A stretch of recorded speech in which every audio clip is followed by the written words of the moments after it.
Ladies and gentlemen, coming to you live from the beautiful Rich Life Studios in Montreal, Quebec, Canada. It's Wednesday night, and you know what that means. Frank, you Mort, take it away. Here we go for another edition of the AEW Dynamite review. And yes, my name is Frank Jofo, and to my left, Selecta Brew, and to my far right, Alex, the Elite. What's going on, guys? Yes. I'm fired up. Right. Like I was saying before, I just became a big-time Sammy Guevara fan after that match because I actually thought he was going to pull it off, especially after that chair shot, that chair right to Bryan's head there. It was a great match. We'll talk about that a little later on in the show, but let's get into the action right here for AEW Dynamite. And we started off with my new team, my new crew. Your new team. Yeah, man. The firm. Okay, you change every well, week. the Gunn's representing the firm. I called it last week. I claimed them as my new crew. Man. I've disbanded from the baddies. I'm now with the firm. Okay, until what? We'll see. Until further notice, I guess we should say. Yeah. Until next week. Until next changes factions. No, again. I'm all in the Guns, the firm. So we kicked it off. We had the Guns teaming up with Swerve, Strickland, and Keith Lee versus FTR and the Acclaimed. I don't know. People are watching our show right now and just have to stare into William Regal's eyes there. It's a little. Jeez, there, William. Great moments. Holy moly. At least John Moxley's got a serious face there, but on Regal. Looks like he just came off a bender there. He hasn't slept in 3 days. I don't know. He even said he said on commentary, like I think in the main event, he said something like, the Blackpool Combat Club likes to party. Yeah. Like, He likes to party, that's for sure. It looks like he's about to say War Games. You can't sorry for interrupting you there. Yeah, so Gun Club came in the ring and everyone came in the ring. All 8 of these people. Started the Acclaimed. Max Caster with another solid couple of bars there as he came to the ring. I think it's getting it's getting old now. This Acclaimed stuff now. I don't know, man. Didn't really impress me in the ring. Let me tell you, I thought it wasn't to highlight them. This was just like a fan service match. Everyone got something in. There's some crazy shit that the Dax Harwood, the suplex off the top onto everyone. That was after Strickland's crazy corkscrew type of thing he did onto everyone. It was like a spiral tap that AJ Styles used to do back in TNA. That's cool where I saw it. I knew I seen it somewhere. I knew I seen it somewhere. Okay, well, but that whole hey, still relevant to this day. Yeah, no, for sure. That's for sure. But like I said, I think we could read between the lines here in this 8-man tag here that we could see happening here tonight. FTR defended against Aussie Open, if I'm not mistaken, Osaka, Japan. That's what they were saying. Defended the New Japan World Tag Team titles successfully. And I could see them, obviously, in the future going against the Acclaimed because it's the second or third time they're doing that stare down in the ring. Yeah, right. That's stare down before commercial break. So which means we could already tell what's going to happen at Full Gear with, I think, Acclaim's going to retain the titles. And I think the implosion, if that's what it's called, implosion or explosion, I don't know if it's implosion within a team, I guess. But Swerve Scott and Keith Lee, you could already see it happening slowly. We've been seeing it for a couple of weeks now.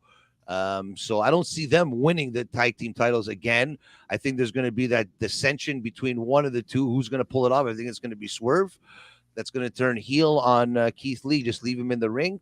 FTR retains, and then we get to see FTR and Acclaimed finally and at a later date. But I think that's what's going to happen. And I think Austin Gunn and Colten Gunn are just on the side there waiting in the wings to take some L's from whoever's going to be the champion after that. So that's my opinion. Well, they're working their way up. It's all right. They're still but fun. you know what? I love that they're adopting the DX shop. They're just straight up adopted here adopted tonight. or stealing. That's Adopted. two different things. Okay, no, they inherited it. Because what? They're their father's daddy ass. That is exactly why they've inherited it. They're allowed. Like they're literally allowed. I can't remember. I can't remember which Gunn was doing like the road dog punches. I can't remember which one was. I think it was Austin Gunn. Yeah, it was Austin Gunn. Yeah, he did the road dog shimmy there, the shuffle there, and the DX suck it. So yeah, it's okay, it's entertaining, but it's every time we see them, they're gonna do that. Like I don't know.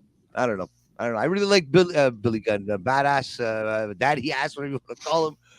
Come in the ring right away and avenge what happened a couple weeks ago. Storm to the ring. Storm to the ring right away. So I guess his fingers are okay. His hands are okay. They weren't bandaged. I was going to say. Okay. So I think it was. I think they were. I didn't catch it, but either way, it would have been. You know what? It would have been great storytelling, even though it would have meant nothing. Just to have maybe even one hand patched up there, just to say that he's still mending the injury from last week there, just to keep the storyline going. That's a lot of things too. Like they don't keep that stuff going, right? It's like but this one's for like the it never better, happened.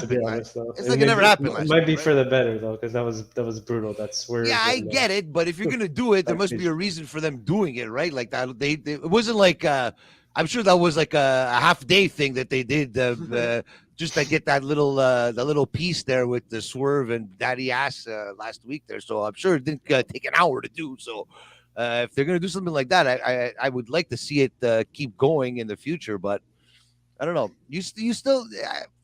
Do you think Daddy Ass is still gonna stick around with the Acclaimed, or sooner or later he's gonna get fed up and go with his kids and be the heel that he should be, that he should have been when he did it the first time? I was gonna say, I don't know if they can do that again. They already did it, and then they switched back. So I don't think it's worth. They should have waited then, right? Don't you think? Exactly. They should have waited. Yeah. Idiots.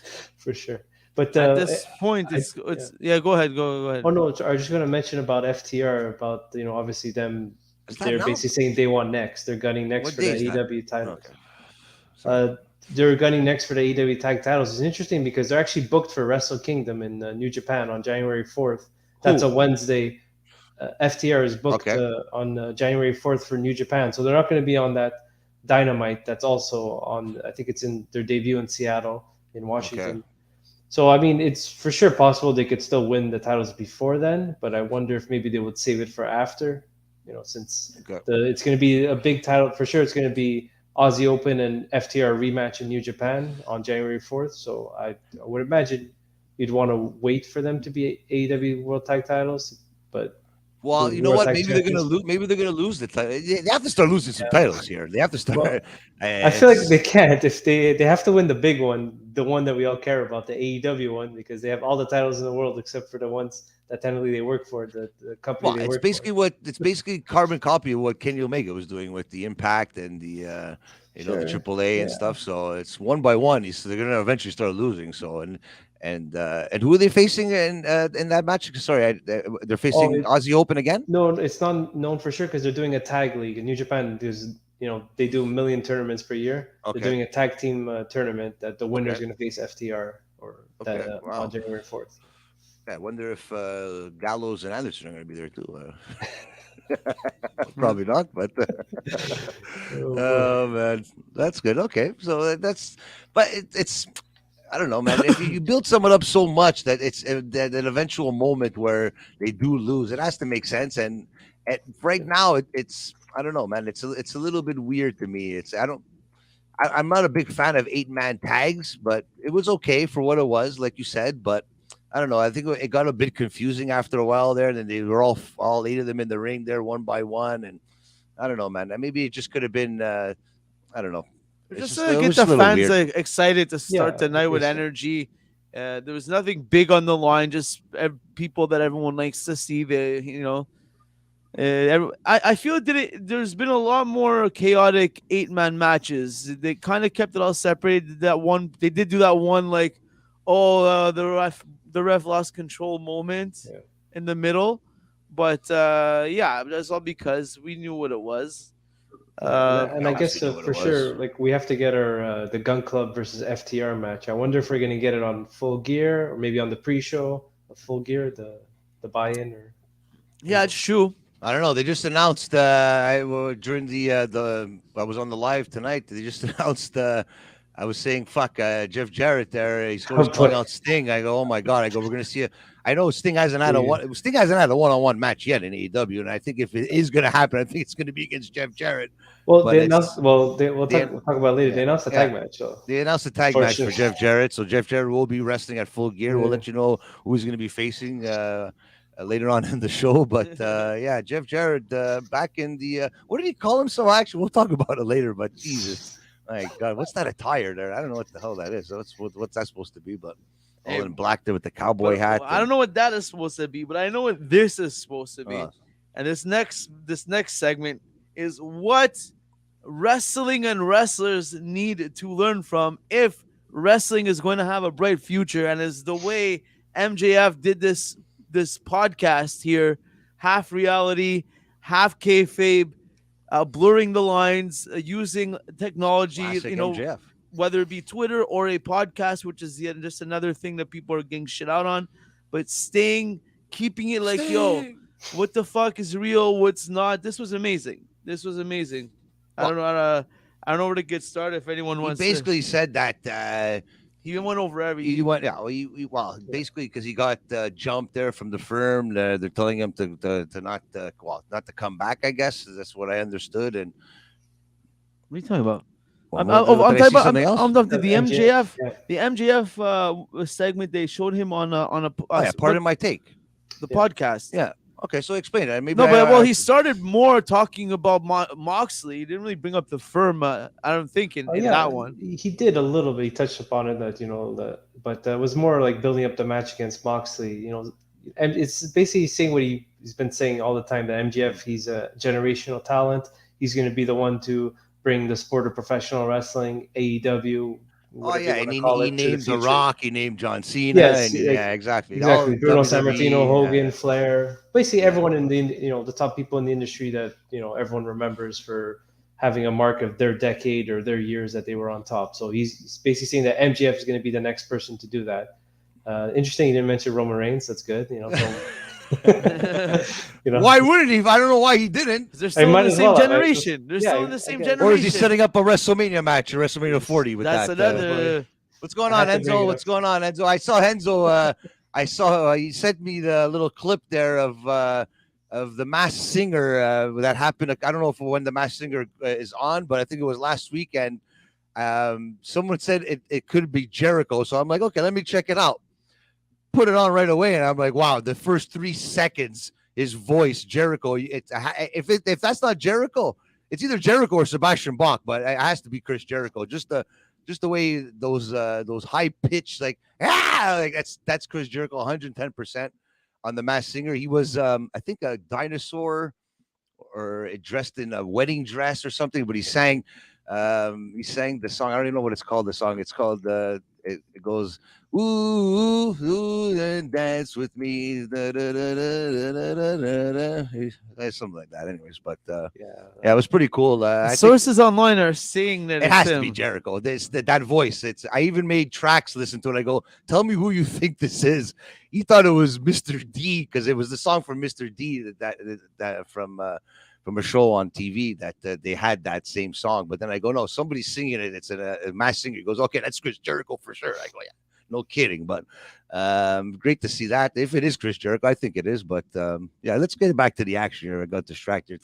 Sorry, Enzo. Thanks though for that little update there. I just saw David Coverdale. Yeah. Oh, really? Yeah. I guess sure. But back to just MJF. I did like that he said that. Well, of course, he has to say it in his own way. He basically called, Moxley a piece of trash, garbage, scum, whatever. But he does respect him because Moxley was not born to be a champion. He was supposed to be on vacation, right? In the end, too. Well, just in general, like Moxley is like. I know. You compare the two, it's like he just had to scrap and fight his way to the top, from the beginning of his career. He was never handed anything. You think he's doing enough to become the champion right now, MJF, as we speak, after this little promo on the podcast and everything? You think he has enough to win? Move. Yeah, he has to be champion because, I like that. But you think it's a little predictable though? predictable in a good way though, because this is a story we all want. I mean, like MJF. Obviously, the original story was supposed to be MJF getting his win back against CM Punk. Full circle, the third match between them. But that can't happen. But Moxley fits in nicely in the theme as well, because it could happen. It could still happen. You never know. If CM Punk comes out and when MJF wins that title, I'll barf all over the place. He's injured. Maybe wait a few months and then we can start. You never know. You never know what can happen in professional wrestling.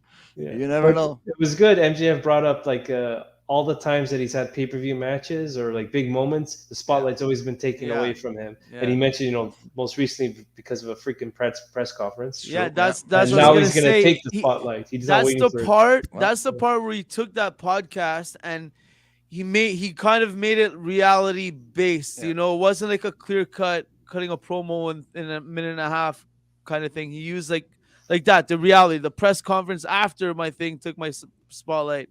That was like the one note I wrote down. That was like the example I had that I really liked. That to your point, and that's what they need to do a lot more of. And hopefully the CM Punk thing is that on a very large scale, and they're really fucking all of us. Fingers crossed, but I don't think so. But this is just example why, to MJF's point in that promo, he said that guys like him, the way he looks at the business, the way he does his thing. That's the way it's got to be for it to be interesting. And like we keep saying, how are they to get outside people like looking in, like someone who listens to that sports podcast, whichever one it was. It wasn't a wrestling podcast, right? It was wrestling sports. Sports. So like I'm sure he's gotten some people interested, some old school wrestling fans that like a good talker. Like, you know what? Maybe I'll check out Dynamite. I heard Shaq was on it once, or Tyson. And now this guy sounds pretty cool. I'll check it out. And that's what you want from your guys. Not like a walking cheesy gimmick, and then you watch it and it's cheesy. Same thing like to go with the Twitter shit when people act too friendly on Twitter and stuff like that. Like, you're just taking away from your own business, I find. It's like back in the days, they used to go to the extent of not even be seen in the same car driving away.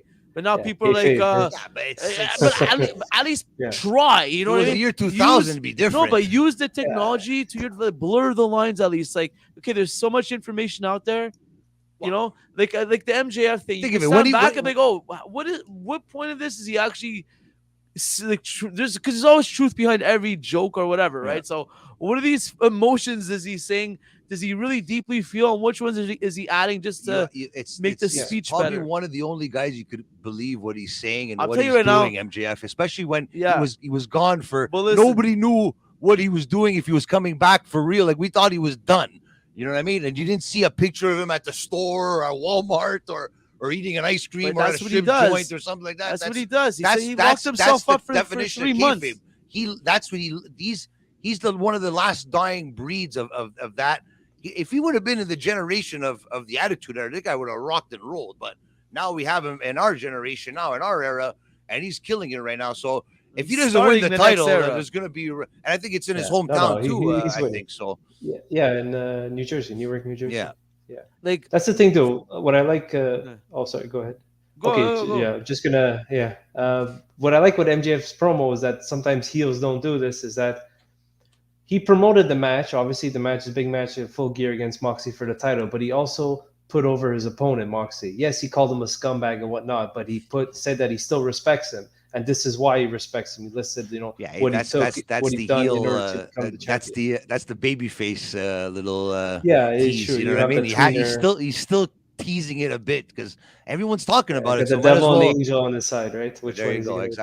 Exactly. Because I'm sure, like we said it many times, I'm sure it's going to come down to that ring, and Regal's going to have it in his hands, the brass knuck. Something's going to happen there.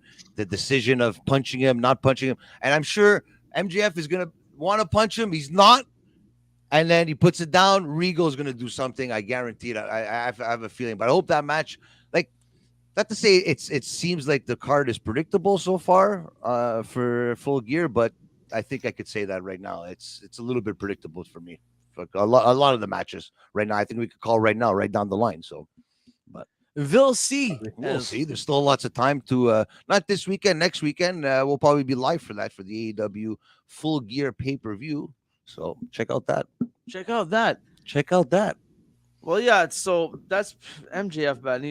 If the next generation follows his lead, he's gonna lead this next era in the right direction with this kind of. Because what the way Alex said it, that's not a heel or promo thing. What he did there, that's a hyping up your match and adding credit to your opponent. So when you beat him, just the whole business looks better. That's called good. That's why he's in a position where he sits down in podcasts, because he could be able to talk and I'll tell you what, though, Tony Khan would have mumbled and fumbled his words there. Not because he has any affiliation to us, but a word battle. Well, he's not part of the firm, so you shouldn't MJF. I don't know. You don't know what I'm talking about. I'm saying, but a word battle, promo battle, just that alone of Jeremy Prophet, MJF. I think maybe one of the only people that could stand up to MJF when it comes to mic skills, and the way MJF said that he could go on podcasts, and he says there's no other wrestlers that could go out there and entertain like he does at the rate that he does, and that is true to an extent only because Jeremy hasn't had the light turned his way yet, kind of like MJF a few years ago, and we all didn't know about him. Well, MJF, MJF, we'll pull out the red carpet. The invitation is out. We're gonna come on our podcast and go one-on-one with Jeremy Prophet. The invitation is there. In the next 3 years, we're gonna see that matchup. I'm telling you, that's money in the bank. Jeremy Prophet, MJF. After MJF is done with Moxley. The judges said it was David Coverdale. I don't know who the hell that is. And Carrot Top. David Coverdale. Isn't he the guy from White Snake, David Coverdale and Deep Purple? Yeah, okay. Oh, yeah, okay. Oh, Singer. Yeah, Singer, yeah. Okay. David Coverdale's. No, it has to be Chris Jericho. It has to be. It's that voice. Listen to it after the show. You'll understand where I'm coming from. It's that. Anyways, it's Chris Jericho. It has to be. Now. We came back and we got this Stokely promo. A lot of video packages tonight. Good. And what did he say? He said something about riding fucking. MJF was riding something. My single dick riding, isn't that the term? Dick riding. Everybody's saying it's like you're allowed to say that. Like, okay, I guess you are. So you just said it. So. Unless nobody listened to the promo before they put it on air, but I wouldn't be surprised in AEW. So he says that MJF was dick riding the firm to get what he wanted. Is that what we got out of this here? I guess, yeah. I don't know. I didn't write it in my notes, so I don't know. Yeah. But no, he basically said that he would have preferred being by MJF's side when MJF becomes champion, but now since that's not going to happen, he'll see MJF in hell. That's the gist. So we know a little after MJF wins the title, he's going to be busy for a bit. Well, he's going to be facing the winner of the title Eliminator tournament, who I think it's the next match now, right? Yeah. And that was Ethan Page versus Eddie Kingston, and we haven't seen Eddie Kingston in a while. They said he was going through anger management courses or whatever. I don't know what the hell that is, but come on. And then he hasn't been on TV, and I'm like, you know what? That clicked right away. I'm like, okay, Ethan Page is winning this match, and that's what happened. It was a back and forth, chops and kicks to the mouth and everything, and then up until the end where Stokely came into effect there and distracted the ref. And we had Ethan Page come out the victor. What did you think about this match? You're happy about Ethan Page winning? I think it's the right decision, but it didn't have to be against Eddie Kingston, because I think Eddie Kingston, a lot of people want Eddie Kingston to win this whole thing. So what are your thoughts on it, Alex? I thought it was a good match, but I agree that it was predictable and that it does make sense for Ethan Page to move forward in the tournament. Yeah, I couldn't see him losing either, right? Yeah. So Kingston was on Dark Elevation, like you and Claudio have been following. There's a story progressing there that he has anger issues, that he always keeps the hold on after the match, after the bell is over. He attacks his opponents with the chairs and whatnot. Maybe this is going to lead to something later on for Kingston, but no, AEW probably won't. It's going to lead to nothing big. We did have him, like, technically he got the win because Ethan Page tapped out to the stretch plum, but like you said, Stokely distracted the ref. Yeah. I thought they worked well together. Apparently they had like a crazy blood feud against each other like 10 years ago that I'm not too familiar with. They were saying on commentary that in the AIW and AAW, I think one's in Chicago. I can't remember where the other one's in Cleveland. I'm not sure. A couple of indies where they've had like dog collar matches, I quit matches against each other. Today we just had a regular one-on-one match, but obviously the stakes were much higher. I did think that the finish was really like wow, the Avalanche Ego's Edge. I didn't think they could pull it off. It was a bit scary at first, but glad it went well. It looked great, but it took some time to make sure that big man, Eddie Kingston. He's not a small guy either. So he landed heavy on his ass bone, though. Instead of his high upper back. Rather that than he would have came down on his on the top of his back and his neck there. But I'm sure he's icing it a bit. But what I think is it's funny that you were saying that with the whole anger management thing, Alex. I think this is a whole thing with. Santana has been injured for a while, right? Right. Yeah. So I think that this whole thing is going to culminate in Eddie Kingston getting into a little skirmish, a little brouhaha with Ortiz, saying that, hey, you didn't help me. You know what's going on, and his anger is going to get into effect, and he's going to be pushing and shoving on Ortiz. Ortiz is going to get pissed off, and I think returning Santana. Coming back to help out his ex-friend / ex-tag team partner and get the tag team back together, because I think that's the only thing that I could see happening in this little storyline. Maybe, but they've been saying that it's real life beef between Santana and Ortiz. Supposedly, I don't think so. They've been friends a long time. We've had Bufa that's been on, and they said these guys have been friends since the day one. So I don't see that. Maybe it's a little storyline kind of thing because of Santana going out on an injury. So just to keep that in the back seat there. But I think if he's able to come back, Santana, I think there'll be a tag team once again. And I think it'll be a good storyline between those three. And maybe Eddie Kingston will get a tag team partner there and have a nice tag team match there with them. But I don't know. I just, Ortiz, I think he's lost in the shuffle, this poor guy. Like, even to the point when Stokely came on the ropes, I'm like, where's Ortiz? What's going on? And then Ortiz came like half an hour later, and I'm like, okay, but it's already done. So I don't know. Maybe Eddie Kingston's going to get pissed off that he wasn't there to help his friend out when Stokely was helping out Ethan Page. So hopefully there's something for Eddie Kingston to do and not just take losses here on a weekly basis and win on AEW Dark. I'd like to see him have some story progression on TV. So hopefully that happens, but the hell do I know? We'll see what happens. Hey, I ask myself that every week, but hey, we're still trying to find out. But any last thoughts on this? Well, Ethan Page is fighting who now? The winner of Bandito and Roosh? Yes, on Friday. Yeah, Rampage. We'll see that. I did want to say that I thought it was. I don't know why they randomly mentioned it during the match, but Tony Schiavone said that AEW is going to be coming to the UK in 2023. There's an announcement coming next week, I think. Exactly. It's not official, but it's an announcement about an announcement. So there you go. Classic Tony Khan style. Announcement about an announcement, and Tony Khan's going to come out and announce it.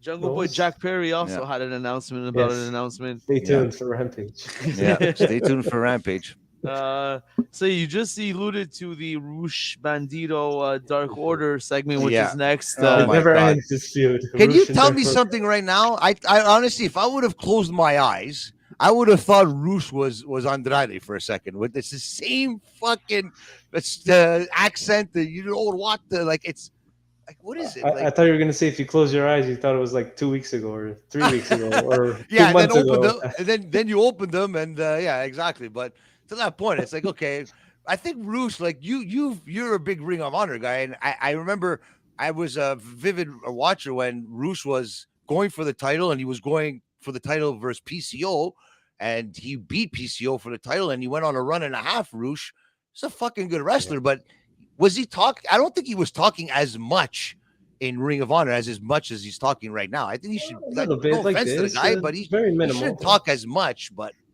I don't know, man. You have people talking for you. You have a manager there. Talk for him, for God's sakes. You know, like they're encouraging them to brush up on. It's copy paste, man, from Andrade. It's exactly what Andrade was doing a couple months ago with the fucking Dark Order.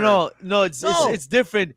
He's letting the manager talk, and he comes in with a little punchline at the end. Andrade was like literally trying to cut the whole entire promo himself, which was the difference. Like. At least here, the other guy is doing all the talking. He's coming in with a little little finishing line just to another make predictable match has happened this Friday. I think obviously Roosh is going to come out the victor in this match. And I think it's like also better too. Like Rush has okay, I know it's part of Andrade's character where he's just like chill, he's just relaxed. But Rush has more fire, more passion, and like the few lines that he delivers, I think are very very good for considering English is not his first language. I think he does well. He doesn't say much, and just to recap that, I think that match is going to be great. Bandito and Rush, as you said, they fought each other in Ring of Honor a few times. I think it was Bandito who beat Rush, or Rush beat Bandito for the title at one point. Ooh, are you segueing into the match of the week here or what? There's a couple of matches they had at ROH. Sure, I looked them up. I think it was Best in the World 2020 or 2021. I think it was last year. They had a great match against each other, Bandito versus Rush. All right, check that out, everybody out there. ROH, match of the week. Sure. And I don't know, maybe was this match of the week? Roosh bag. Oh, yeah, sure. Forgot about that. That was a good one. Johnny Hungy. Well, were you? This may have been the first ever Butler for a belt match attempt by Ari Daivari. It was a good line though that he said with he's like, no, you were MJF's Butler, now you get your own Butler now. Look how that turns out. So that was pretty funny. He's very, I like Ari Daivari on the mic. He's got that sass, that charisma, that you want to just hate him every time he talks, man. And I think they have to do a little bit more with him. What happened to the Trustbusters and the guy from, what was his name, Slick or whatever there? There was Slim J Parker. Right? What's his name? Parker. Slim I know J. There's Slim. Okay, I know Parker. I know who Parker is. Boudreaux, Sunny Kiss, Slim J. Slim J. Okay, Slim J was from Ring of Honor too, right? Yeah, and TNA too, like 20 years ago. Okay. Yeah, so we got to see that. But other than that, what did you think? Select a boo. I hope you didn't bet your money on Daivari on this one. Oh, fuck. Did you play what is that, the sponsor, the AEW sponsor? They kept DraftKings. Did you? Yeah, DraftKings. Well, Daddy Magic and Cool and Ange were there. That was good. Pretty cool. Let me tag you. I'm gonna tag myself in here. Some big boy money. Once that music hit and Wardlow came down to the ring with Samoa Joe. I'm pretty sure we all kind of knew what the outcome of the match was going to be. Well, did you know what was going to happen after? I don't think we all knew what that was going to happen after. I did. You watched Rampage. Yeah, you did. But I did because I called it on the live that Samoa Joe's got to do something here because I think he's another one that's lost in transition. And you know what? And I was kind of happy that he wasn't involved. It didn't involve Powerhouse Hobbs. It's not like they were coinciding. It was something he did on his own, Samoa Joe. And as soon as Wardlow said, he goes, "I'm going to take all the titles in this company," I go, there we go. That's the cue. And you already saw Samoa Joe already fumbling the belt there in his hand. The title. Sorry, because belts hold up your pants. The title in his hand. And I was just waiting for it. And if you go check it out on our YouTube channel, not much of a crazy reaction by me, but I kind of predicted it. And I kind of popped there for 2 seconds there. So pretty cool to see Samoa Joe actually doing something in AEW.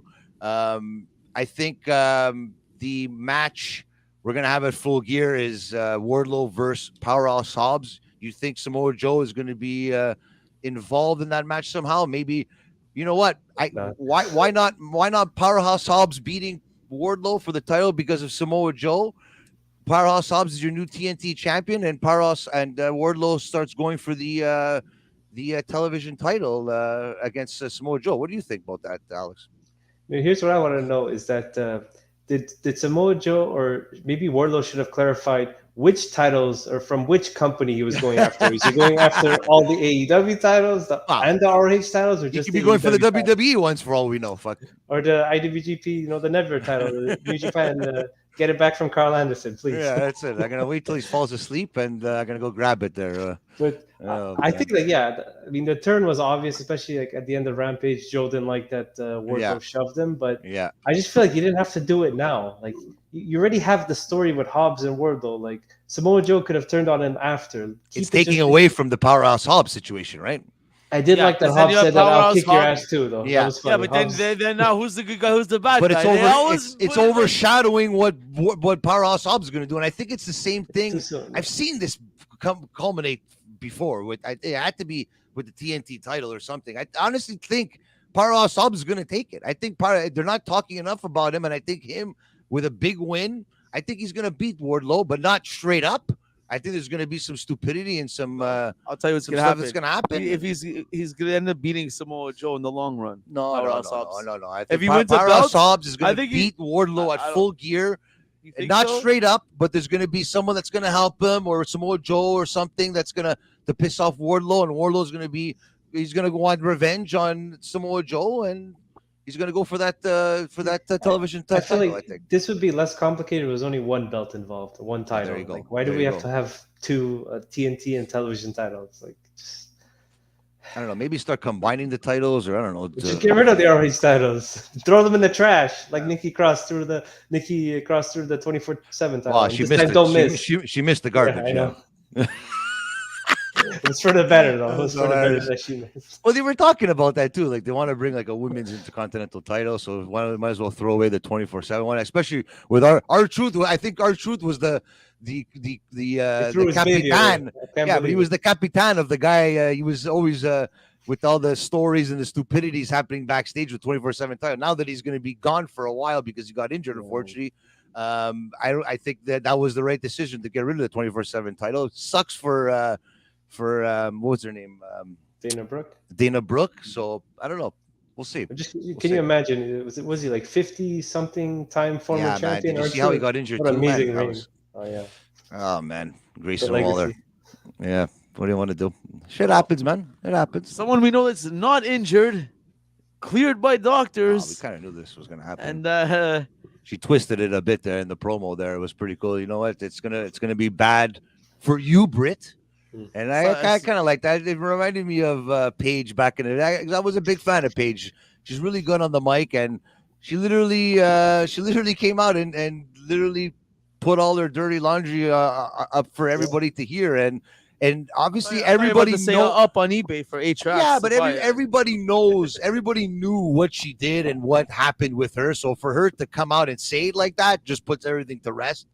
And it's like, okay, now you could say it if you want, because who cares? I just said it. You're not bothering me with it anymore. So it was a great promo back and forth. And Britt Baker, you know what? She's gonna have to come up victorious in this, because I don't see anything else that's gonna happen for her if she takes an L here, because I feel like she's on a downward slope here. Yeah, but you're gonna give Saraya her first match back. Fine, a loss. Fine. In the long run, Britt Baker's gonna be there for longer than Saraya. So why not build? Yeah, but don't devalue her stock as soon as she walks in the company. She's not gonna go there and win titles, Saraya. No, but you gotta get She's there to make other people look good. Yeah, but you have to win to be considered a competitor that's worth beating. It's a right? big test for Britt Baker. I think Britt Baker is gonna win this match, and she has to win this match. It has to be a clean match, all the way, no stupidity. Make Britt Baker win, and you know what? I hope it's a good match that makes Britt Baker the wrestler that everyone thinks she is, like that she's supposed to be, because she's supposed to be the top woman in the company, and right now it doesn't seem that way. So I think this match might put her on that pedestal. Great back and forth there, so we'll see what happens, man. But I think I'm going to be rooting for Britt Baker in this match, because I think she needs to win more than Saraya. So I mean, normally you would think that the heel wins the first match like they normally do, and then they have the babyface win then the next one, or maybe the next two. Or they could do, just for example, the Cody Rhodes and Seth Rollins booking at WWE, where Cody beats Seth 3 times in a row. So maybe they want to do more than one match between Saraya and Baker, so they can have, I don't know if they're going to have their lights out match eventually, but I'm just thinking like of the type of matches they'll have. It's probably not going to be just one and done, the feud. I think it's going to depend on how good this match is going to be, though, because it all depends how if Saraya could actually go. She hasn't wrestled in a long time. I'm sure she's should have training. done a tag match first. I feel like that the better idea would have been to do the tag match, save this for the next pay-per-view, and was it Revolution? Pull like a Sting there, get the people excited, and then keep people on. Yeah, I like that idea, but like you should have done. They're going for it all. They're going for it all, so they're going to have to pull off a match and a half. Let me tell you, it has to be a great match, because people are going to be criticizing this for the rest of the days, man. I'm telling you, man, it has to be a good match. The storyline is there; it's set up beautifully. Now the match has to just happen, and let's see what happens here now. Yeah, and it's like night and day from when Saraya came in. Like her first promo was rough. Yeah. She was much better tonight. Much more better. Comfortable, and She's been doing this all her life. It's something like if you haven't done it in a 30 while. years, literally, she's born into the business. Yeah, if you haven't done it in a while, I get it, but she wasn't gonna be like her first promo for the rest of her career in AEW. We all knew that, and a lot of people didn't think that. But hey, look at this promo she pulled out tonight. It was great and promoted the match big time. And I think I can't wait for it. So, like I said, I think Britt Baker needs this win more than Saraya. So, I think Saraya could take a loss, and even in the handshake at the end, there, the respect and everything. Well, you never know.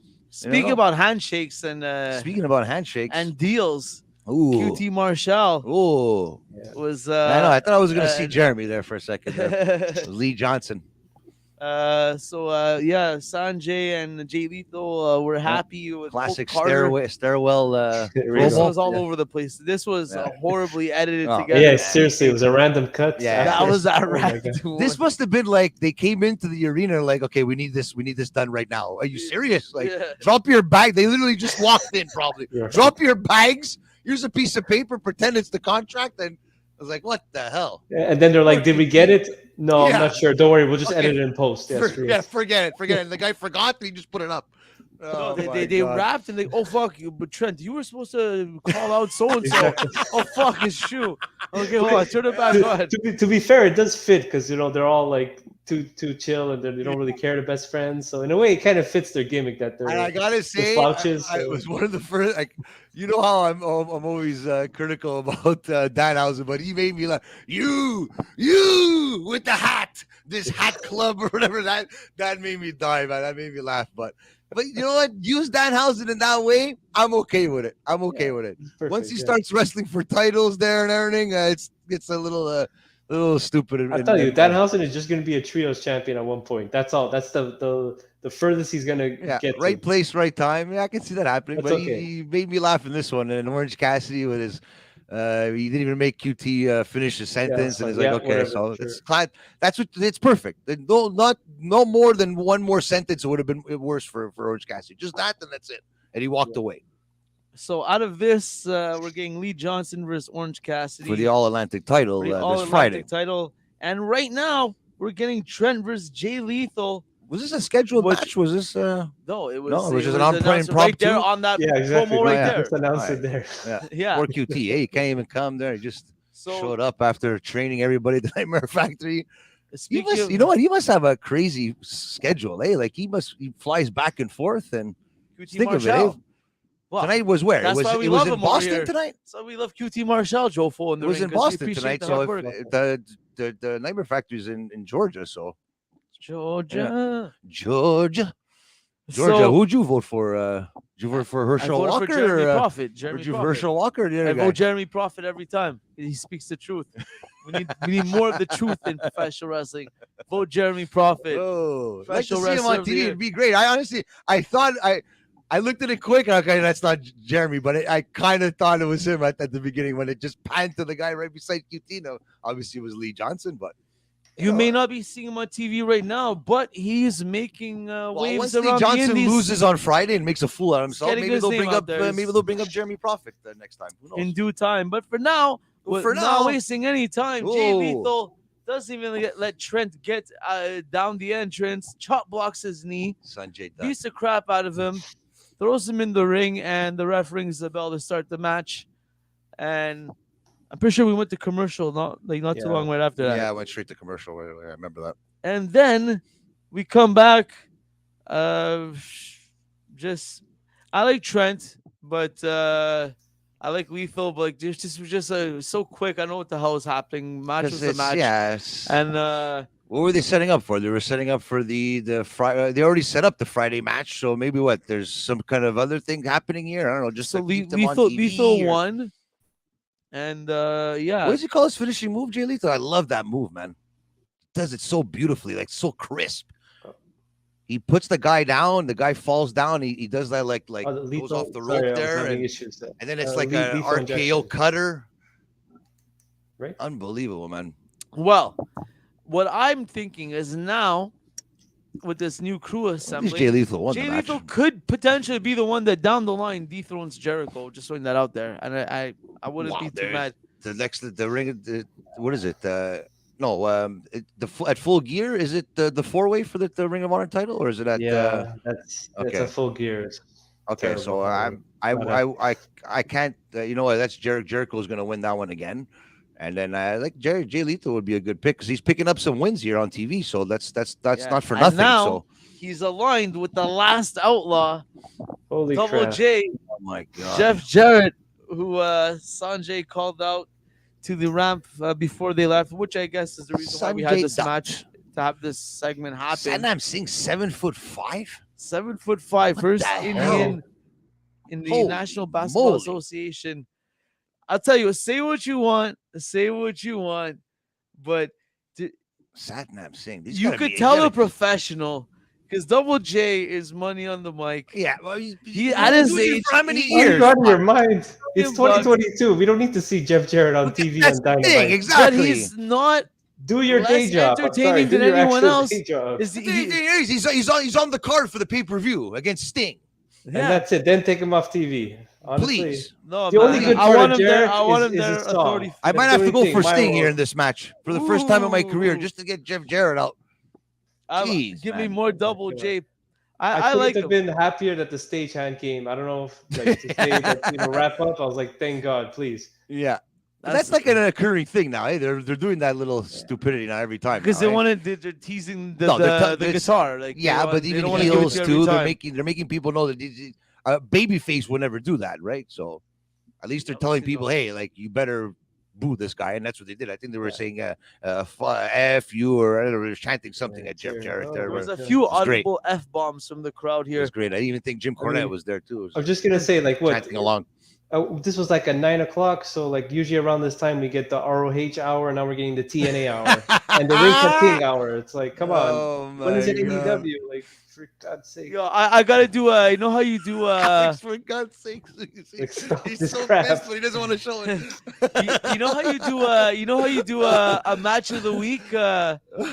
I have to go with the TNA match of the week now. I want to. This is the only reason why I know Ring Ka King exists. You know what I'm talking about. Oh, God, you know what I do. It's because have you ever watched the YouTube channel Marky D123? Okay. No. Okay. I got to plug. Check out his channel. Sounds made up to me, but no, he's awesome. He's actually fairly new too compared to a lot of the other guys. That's good. And his niche is a lot of, you'll like it, a lot of obscure TNA era. He's looking for podcasters. He disses Double J a lot, actually, now that he's saying it. So you love his inside jokes, but I found him. I'm asking for a job. From one of his first series he did was the Ring Ka King series. Ring Ka King. And it's fun. He's funny, man. So what? How do you spell that? I don't know, like Ring Ka King. Ring. Yeah. So yeah, check out Marky D123. He's an awesome YouTube channel. I'll take your word for it. Especially the Ring Ka King series. What did you say? Yeah, so just to say that's the connection between like Jarrett and Sanjay Dutt. Obviously, like Sanjay Dutt was in TNA, but then they did like a side project of an Indian like a pilot TV show. That's what Ring Ka King was. It was a bunch of TNA guys and a couple of Indians. Steiner was heavy. Have they said they? Look, I know there was the whole friend thing there last week there with Jeff Jarrett came out in that, but have they actually said that Sanjay Dutt is friends with Jeff Jarrett because of the TNA, or have they even brought up TNA at all on the? No, what else they have? Well, they brought up. Jarrett said that he was the first one to sign. He signed Jay Lethal to his first major contract, which was TNA, and he was oozing machismo because he was black machismo in TNA. If Jay Lethal, Double J, come on, he's good, man. He's good on the mic. He's awesome. There because Satnam, he still can't wrestle. Slap nuts. Hey Bruno, slap nuts. Get your mouth. He's the last freaking outlaw, man. The last one. Enjoy it. Oh my God. Counting down the days. Oh my God. Jarrett's off TV. Whoa. Hope he slips on a banana peel or something. I'll tell you what. It may be coincidence, or it could just be. Because did I not say probably 2 months ago, he's got to start coming out with jeans and a black jacket. They got to start using the name Jack Perry a lot more. They start getting away from the Jungle Boy character for a bit. That's what they did? You see him tonight? He's full-fledged jeans, black jacket. It's been a few weeks now. They're really emphasizing the Jack Perry. Yeah, they call like Jungle Boy his nickname. He's like Jungle Boy Jack Perry now, which is the good move. right move. We've been saying it for the longest time. When you're called a boy, and you don't get too much respect. So when he's done this the Christian Cage Luchasaurus thing, a big face off this Friday. He's got to get a mouthpiece, a girl that could talk, like a real. Who's the one that came back in Toronto that could talk? Maria Kanellis. Yeah, like something like that, like a la Miss Sherry for Shawn Michaels back in the day. Yeah. He needs one of those. Heel turn Jack Perry. Why would he turn heel? Yeah, Fucking I'll you know what? Luchasaurus After is a heel. after the Luchasaurus, Christian's a heel. Did you? Well, they're all gonna hug in the ring after the match. I clearly said when it's all said and done, after What, 3 years the from now, maybe, yeah. But When he He's starts getting booed, retiring because you know what next it is, right? There's always baby faces. Eventually, the fans get tired of him. because they start get booing tired him. of his shtick because it's Yeah. not believable anymore. When he starts It's getting obviously booed, gonna happen with him. It's gonna happen Hopefully for sure, not soon. Hopefully 110%. not soon. And I'm not gonna feel bad. I'll tell you that. I'll tell you, I've been saying it from the beginning. A heel female manager, and to do a lot of talking to really piss people off is what he's gonna need. Guerrero, then. No, it has to be like a girlfriend, quote unquote, type of character, or it should be like a bitchy, evil like female that's like kind of like playing like games with his head or something, like convincing him to be heel. That's so like for like a year straight, you like. Yeah. You want him to like, what the fuck, Jungle Boy? And that come back, same manager kind of should be managing Jade Cargill and making her not talking. She should be talking for Jade. But hey, now we have Jade. Well, that's Jazz should be the one coming for Jade Cargill. Jazz would be there. You go. Yeah. Jungle Boy's going out with a 52-year-old. Hey, actually, you know what? That's a good kayfabe heat angle if I've ever seen. Actually, just saying, Jade. I don't know if it's the next segment there, but Jade, it's that same like I don't know, man. It's always the same promo, it's the same emphasis. I think it was next. Man, fuck, man. She wants her title back. She wants it back from Nyla Rose, and that's what's going on with that. Yeah, well, they're going. There's a call out on Rampage. There's a call out on Rampage by Nyla Rose. Obviously, the match is at Full Gear, and if you look closely on the poster, it said TBS champion. Nyla Rose versus TBS champion Jade Cargill, so it's pretty cool. I like that kind of stuff. One thing. This is Jade's. This I think not to be predictable or anything, but I don't see Nyla Rose beating Jade here.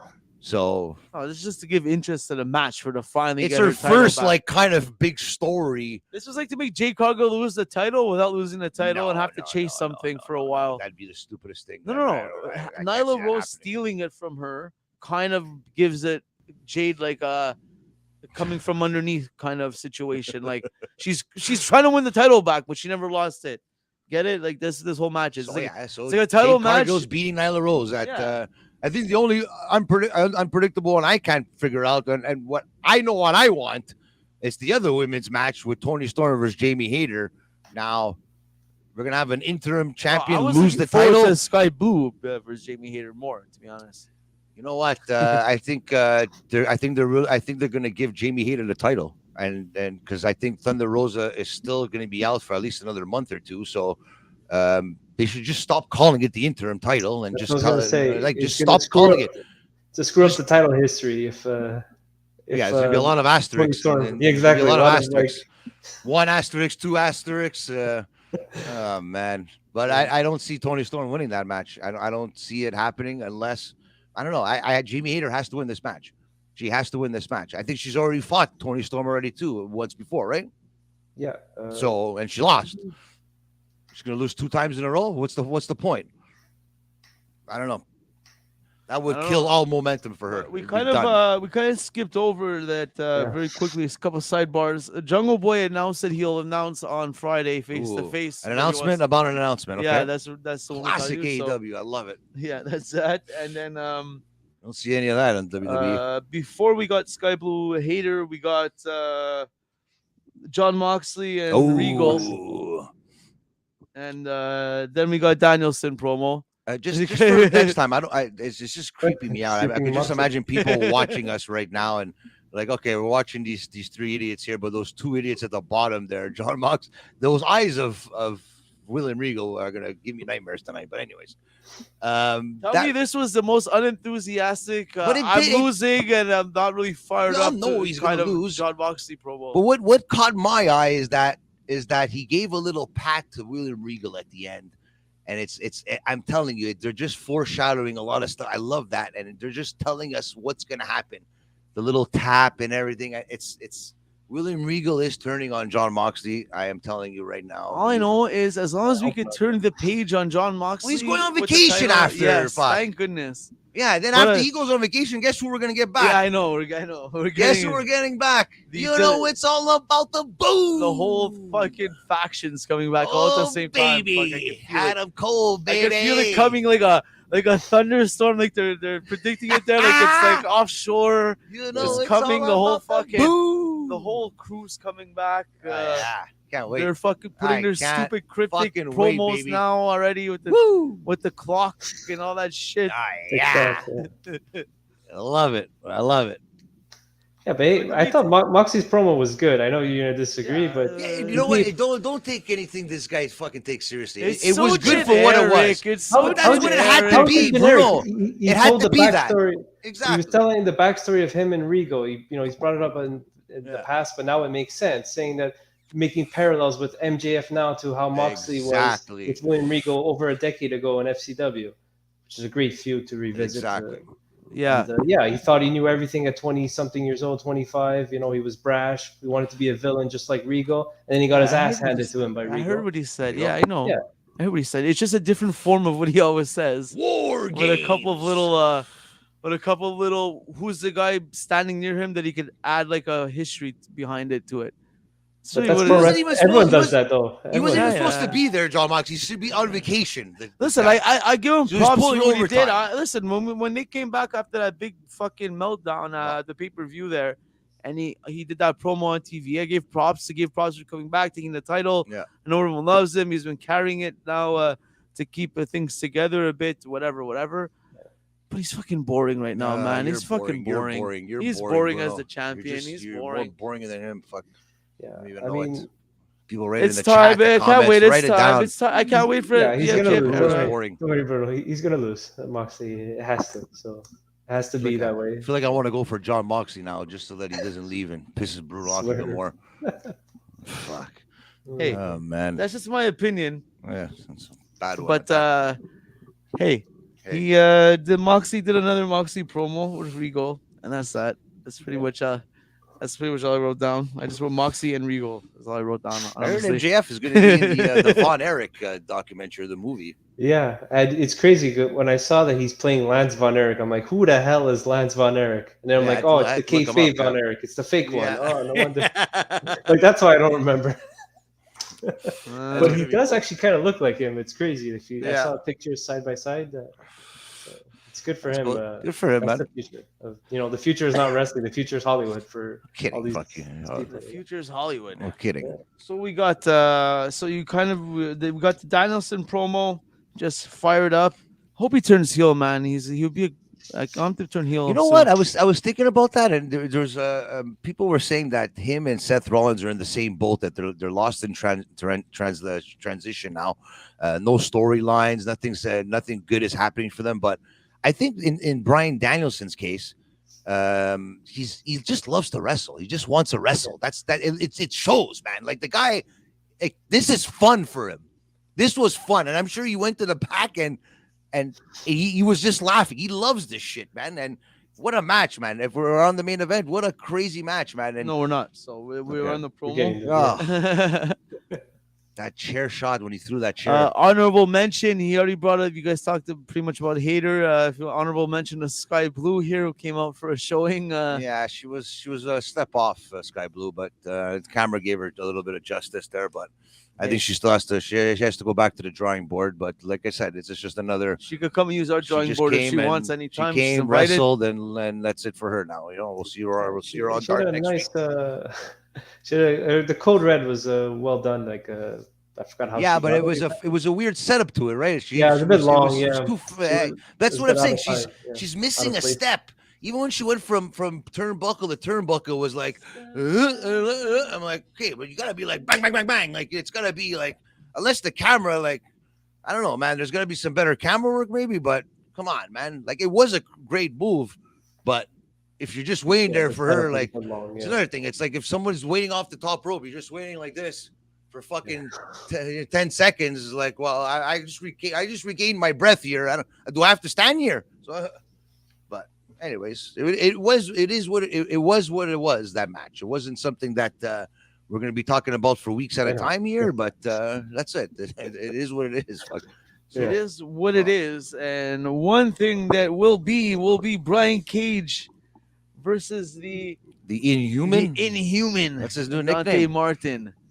Friday. I was saying it last week. He's got to come up with some kind of gimmick here, Dante Martin, because he's falling behind here. He's a good wrestler, yes, but if nobody wants to get involved in a storyline with him here, a lot of people are gonna forget about this guy. So I'm glad he has a nickname now, and he's coming out with little promos. I don't think he's gonna beat Brian Cage next week, but hey, who knows? Who knows? You never know.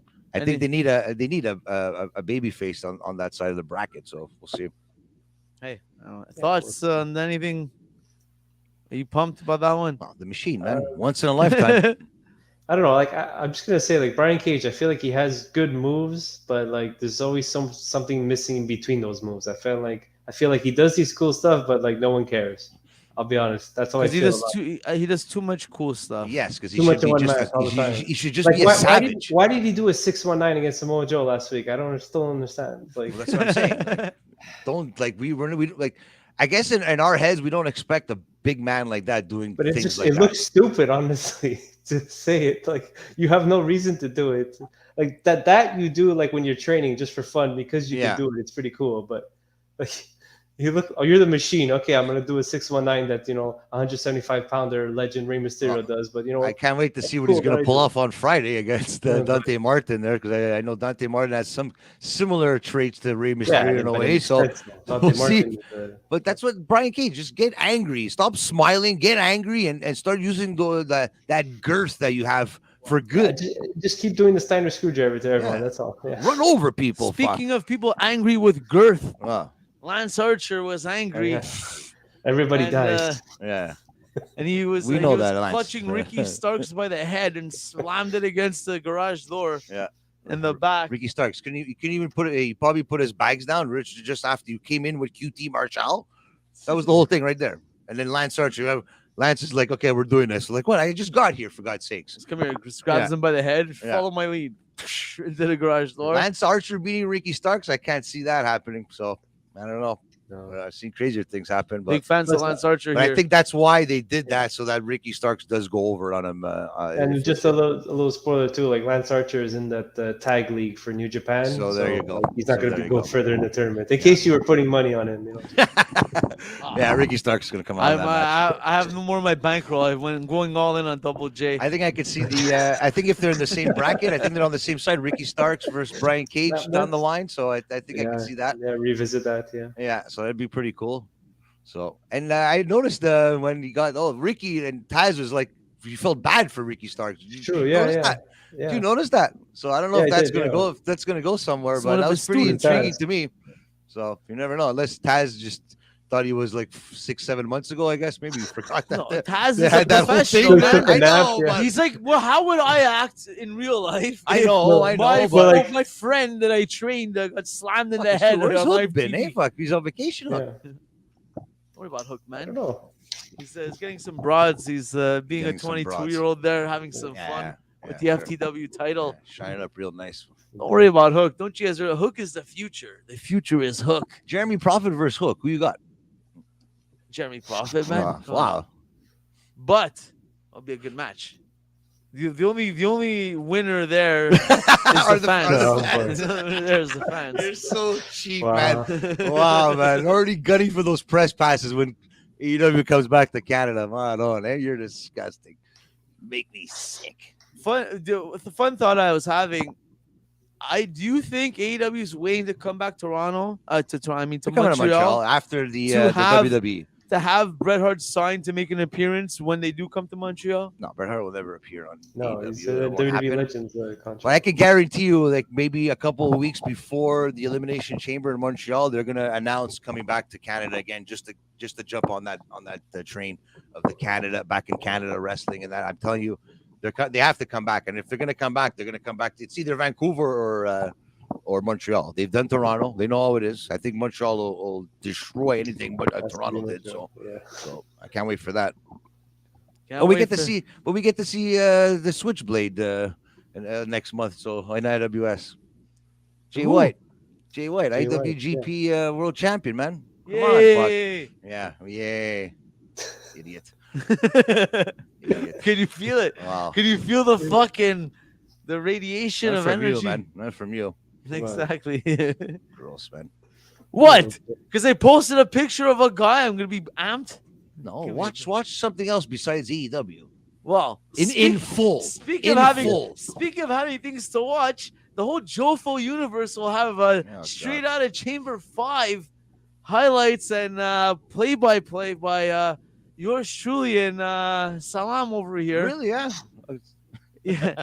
We actually have a special episode that we will be putting out on the Jofo TV channel, which will soon be the hub of everything Jofo, because we have a lot more productions coming out and we're going to consolidate the universe in one place. So one of our big features coming up is a straight out of Chamber 5. We got to be introduced to a lot of cool local and outside of town talent, such as Chocolate City, Johnny Taco. Yeah, Johnny Taco. Have you ever heard Johnny Taco? Johnny Taco. Huh?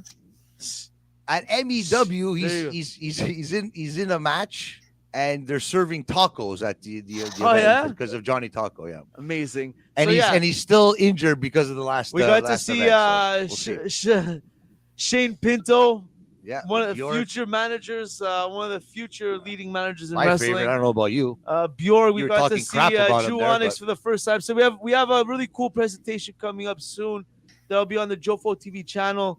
We'll have all the links and be sharing that. And we also have AEW Deuces Wild. Deuces Wild. What is AEW Deuces Wild? Well, this is a special feature that has not been aired yet, that took place in Toronto. There you go. Moments after AEW Rampage. That is right. And it also will be exclusively on Jofo TV.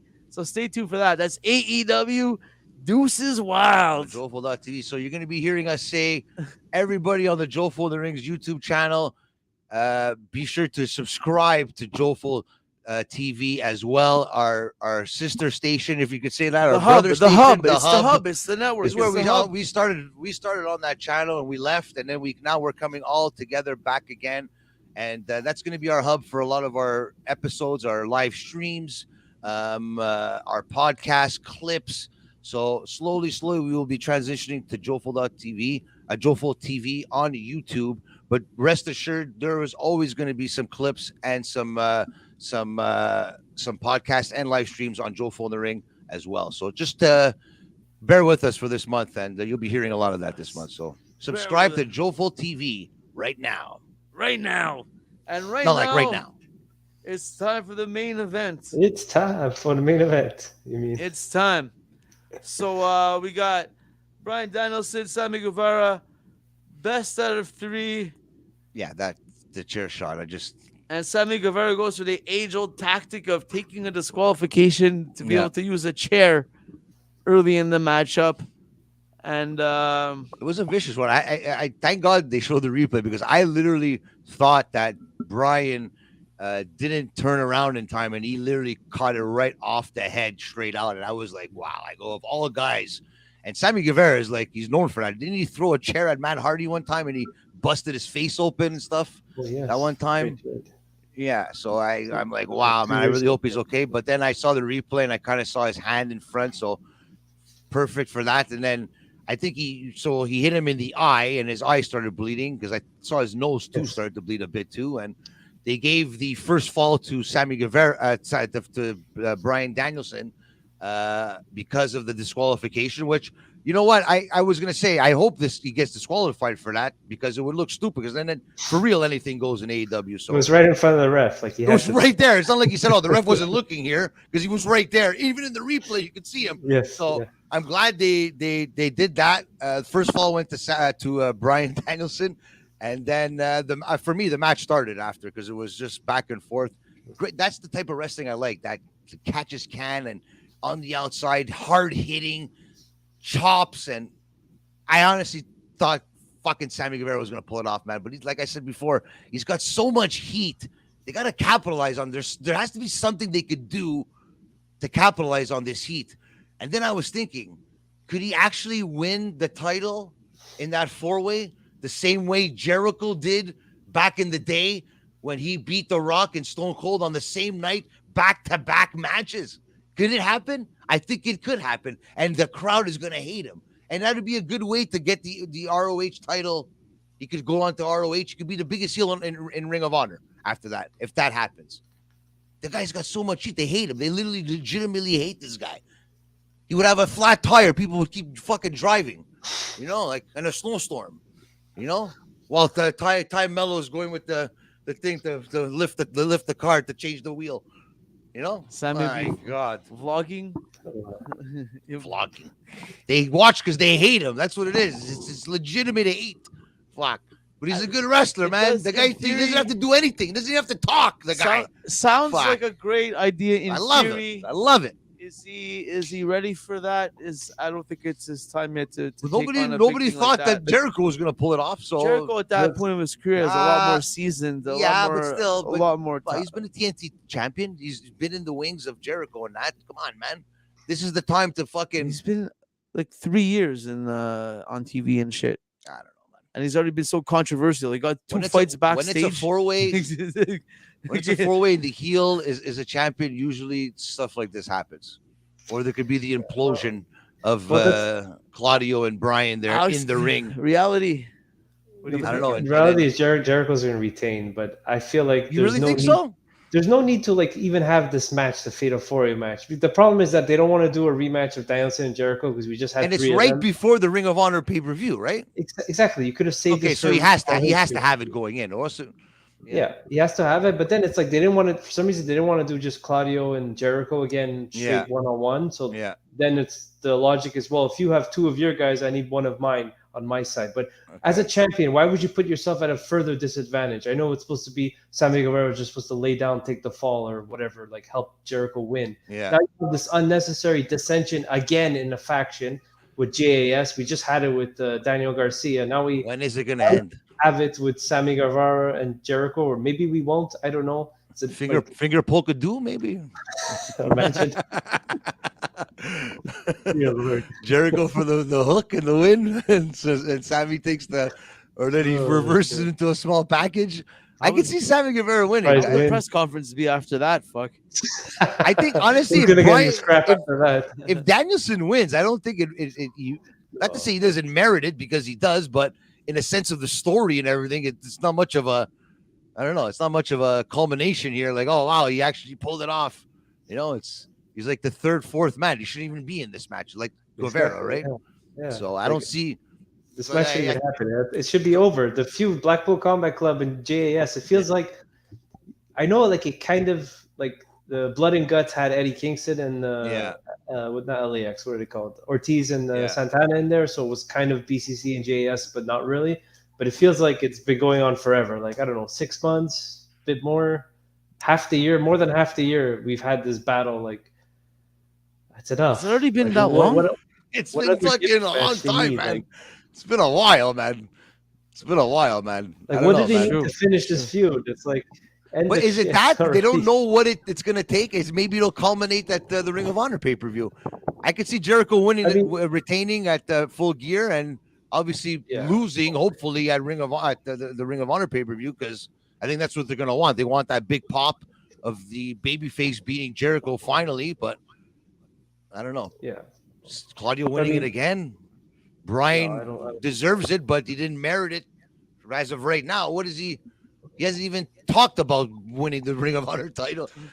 So I don't know, man. I think it's just having a match just to have those four guys in the pay-per-view. That's basically what it comes down to. Yeah, like Jericho could have sat out this pay-per-view. It would have been fine, honestly. Or number one contenders. Well, see, they could have did a number one contenders match for the Ring of Honor pay-per-view, but technically Claudio's the number one contender, right?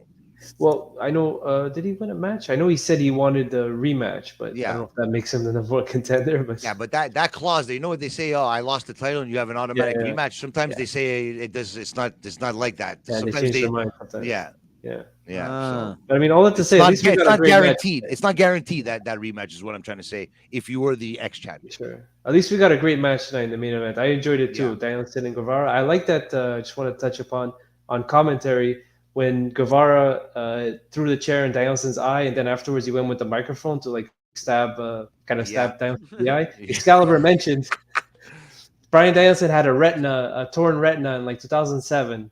It was in a crazy match. Maybe this could be the match of the week too. Bryan Danielson versus Takeshi Morishima in ROH 2007. Morishima, like he's a Japanese wrestler from Pro Wrestling Noah, trained in All Japan originally, and then in Pro Wrestling Noah. He had to retire. I think he had multiple injuries. But he's a big guy. He's like they compared him to Terry Gordy from like the Freebirds. Like he was like that size, like thick and like the but crazy agile. Drop kicks, like top rope, like front drop kicks. This is a Ring of Honor match. Yeah, Ring of Honor match. Nice. There's a few of them on YouTube. They had like maybe 3 or 4 of them together, but I don't know if they have the one where Danielson tore his retina, but that's what the Excalibur was referring to. And that match is crazy if you can find it. So, like, I mean, there's some history there. You know, we always talk about. I feel like we're always talking about more Ring of Honor than AEW, but that's the history. But I mean, in a sense, like AEW and Ring of Honor, their history is aligned. It's like it makes sense. AEW is a continuation of Ring of Honor, but it's like you got to stop mentioning it. Like Ring of Honor served its purpose. Hopefully, after the Ring of Honor pay-per-view, maybe there'll be some separation from AEW and Ring of Honor, which would be good. And then at least you could go down the line and have like back and forth kind of thing, right? Instead of having it all together.